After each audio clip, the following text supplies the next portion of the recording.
Okay, so let me tell you about this. So we have all these tomatoes in our garden. This is kind of a garden update. They've gotten so tall we had a storm. Some of them fell over, but we needed to prop them up. So we basically built a clothesline. I don't know if you can see up there. These strings are tied to wires. There's 4 wires that go. This pole in the center just to keep the tension. And then there's 4 on the other side, I'm sorry, 2 on the other side, 4 wires in total. I can see if I can move up.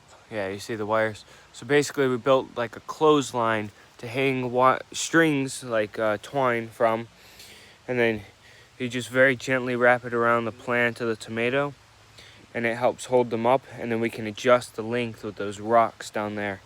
And then for these here, and what will be here, I'll show you that real quick.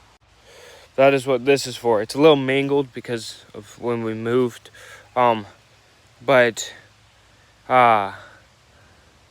this will be a trellis, so it's rebar with wire running through it, and then we stick these ends here of rebar in the ground, and then they climb up and they will meet in the middle, and it should fit right underneath this. These are 8 feet tall 4x4s. They're sitting on top of landscape timbers with some brackets that go up to 2x4s.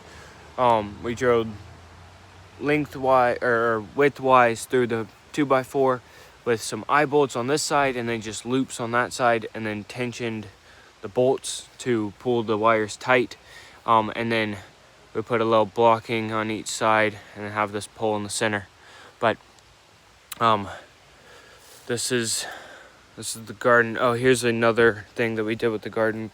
We had a big cluster of these Jerusalem artichokes, so we just planted them right in the middle.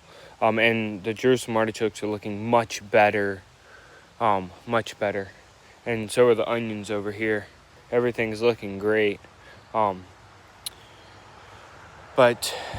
And that flower back there is blooming. But anyway, tomato trellis or clothesline.